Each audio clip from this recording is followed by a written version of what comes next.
The 7 signs your liver is dying and very sick. There's something very wild about the liver. You can literally go for years, decades, without any symptoms at all, and actually have a pretty serious liver problem. So unless you know some of the subtle signs that are related to the liver, you could be in trouble with your liver. And unfortunately, when you go to the doctor, they kind of wait until you have some of these bigger symptoms before they do anything or even make you aware of it. But today I'm going to reveal the 7 subtle signs that your liver is dysfunctional and not doing well. The real cause of liver problems is not eating too much fat. It's not drinking too much alcohol, and it's definitely not toxins, okay? And I used to believe that. I used to be the king of detoxing. I did every single detox underneath the sun. It never did anything for my liver. It actually made me sicker. I would end up in bed for 2 weeks with some infection. The liver is the hardest working organ of the entire body. It works 24/7. It's the only major internal organ that can completely, 100% regenerate, even if 70% of that liver is destroyed or removed. All right, let's get into these signs right now. Number 1, waking up between 2 and 3 a.m. I was teaching people for years that this was an adrenal problem. And I thought this was related to cortisol. And every time I would recommend to treat cortisol or the adrenals, rarely would people really see results, including myself. I thought I had an adrenal problem. I kept treating it. And it took many, many years to really even see any change. And that is because the real problem is not the adrenal. It's the liver. Remember I told you that the liver releases the stored glucose all night long to feed the brain so everything is happy and you can sleep? Well, guess what? If the liver is dysfunctional, you are going to have excessive blood sugar swings, okay? And since the liver makes a lot of sugar, it's going to go up. Eventually, it's going to come down, okay? When that blood sugar comes down too steeply, your brain is going to freak out because your brain doesn't store fuel. It depends almost 100% on the liver for its fuel. And the brain is going to go emergency. So it has a button it can press, and that is called adrenaline, okay? Adrenaline is a quick mobilizer of glucose from the liver. And so it's going to mobilize the glucose so the brain can have energy. But in the meantime, adrenaline is a stress hormone. It's going to wake you right out of bed between 2 and 3 a.m. You wake up fully awake, way more awake than you are during the day. And like, what's going on? And you're going to think, oh yeah, I need to support my adrenals. No, you don't. You need to fix the liver. Your adrenals are involved because they're producing adrenaline, but they're not dysfunctional, okay? They're just doing what they're supposed to be doing. The real problem is in the liver. And this is why it's so important to correct the real problem. Sign number 2 is right shoulder pain. Right up through here, all up to my neck. Oh my gosh, I didn't know what this was. This is a classic liver problem. Because what happens is when the liver becomes damaged, the bile can't be produced, and the bile then gets really sluggish through these little bile ducts underneath the right rib cage, causing swelling of the liver. There's a nerve that goes from the diaphragm all the way up here. It's called the phrenic, and that kind of swells up, and then it causes shoulder pain. Now, the pancreas on the left side also can overcompensate, and you also have a phrenic nerve on the left. You could also have it on the left side too, but it's mainly on the right side, all because of this one food that I'm going to talk about in just a bit. All right, number 3, bruise easily. Why is that? Because your liver makes clotting factors. And if it can't make clotting factors, you're going to bleed excessively. And you're going to notice that you like just bruise yourself and you're like, what is going on? Well, that's usually a liver problem. The next one, sign number 4, is itching. And I had this too. I had itching on the bottom of my feet. I had itching more at night. What happens with itching is you get this excess amount of bile. And if there's some obstruction of bile, it backs up into the liver, back into the blood, and then it gets into the skin, causing itchiness. I mean, it was driving me insane. I thought I had parasites, right? And I was doing all these cleanses. I wish I would have known back then what I know now. It would have saved me nights of just terrible sleep because the darn itching was just driving me crazy, insane.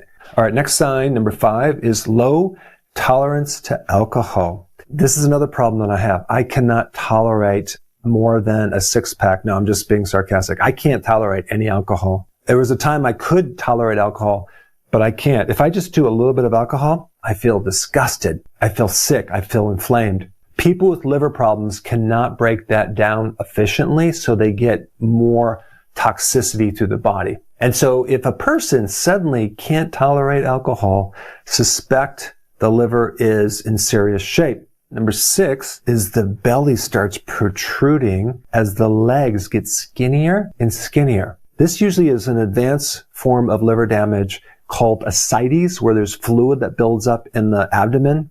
It's not actually fat. You can actually tap one side of the abdomen and it will ripple on the other side. Sometimes people have to go in to get it drained, and then it comes right back within a week. They have to keep draining it out. But the legs are skinny too because the person is losing muscle. And you also don't have enough amino acids to build muscle in your legs. So a typical example would be the guy on the beach with the Speedo with the huge belly, stick legs. You've seen that person. And they usually are sitting there with a margarita, right? A lot of alcohol. And that's a classic problem with advanced liver issues. Last one, number 7, is your brain gets very irritated because you're not able to break down protein effectively, and you're getting a backup of ammonia. The ammonia cannot be cleared. You can kind of smell it in a person's breath.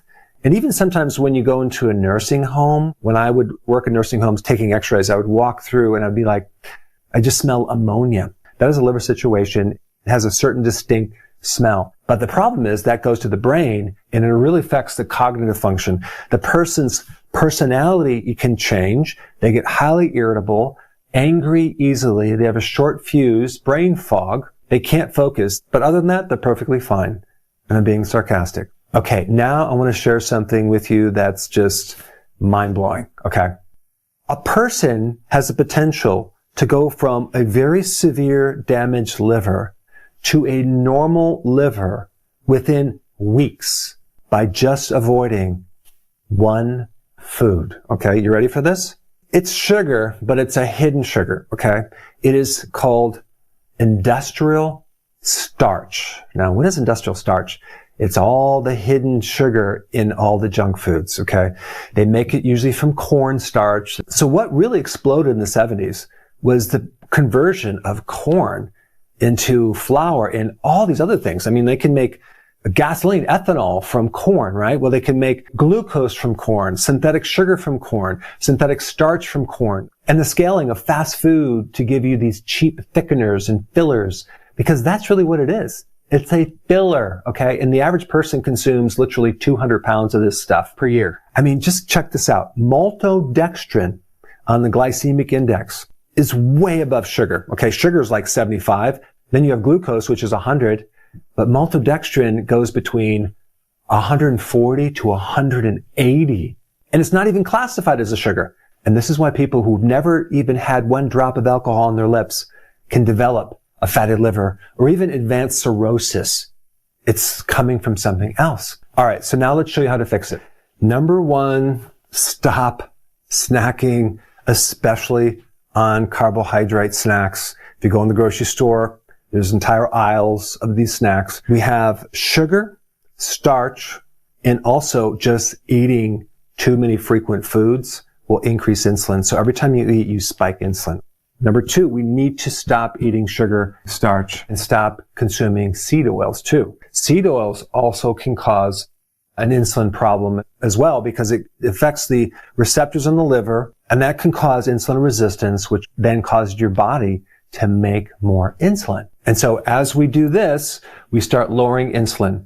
What do we replace it with? High quality protein, animal protein, meat, fish, eggs, cheese.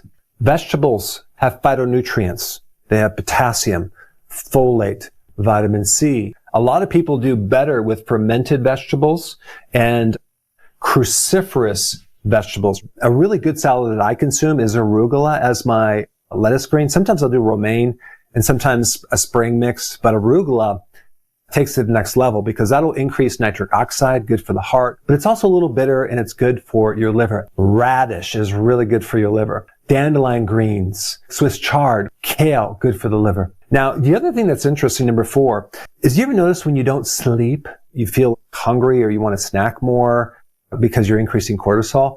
They've actually correlated a lack of sleep with more damage to the liver. So it's really important as you start to do this to take advantage of more sleep. The reason I put number 5, organic, is because if you have conventional foods, there's a lot of pesticides, insecticides, herbicides, fungicides. So it would be good if you can go organic as much as possible. I've already mentioned cruciferous vegetables, and now I just want to mention this thing called tadka. What is tadka? It's bear bile. The bile salts from a bear. Well, there's a time years ago where they were killing a lot of bears to get the bile because it was such an amazing remedy, but then they found a way to do it synthetically, which seems to have very similar benefits. And I've seen mind-blowing results when someone takes tadka with a liver problem. It makes the liver feel a lot better. It reduces inflammation. It'll help this right shoulder pain. All right. Now you have a plan. You know what to do. But before you click away, I want you to do this right now. I put my exact personal daily routine into a 1-page download. The exact routine that makes me feel like I'm 18 years old, despite being 60 years old, into one downloadable, printable piece of paper as a checklist that you can print out and put on your refrigerator that will give you a summary of all these successful lifestyle actions that I personally do. And after you do that, I have an amazing video, not just on the liver, but on the entire digestive system that I highly recommend you watch right now. I put that up right here. Check it out.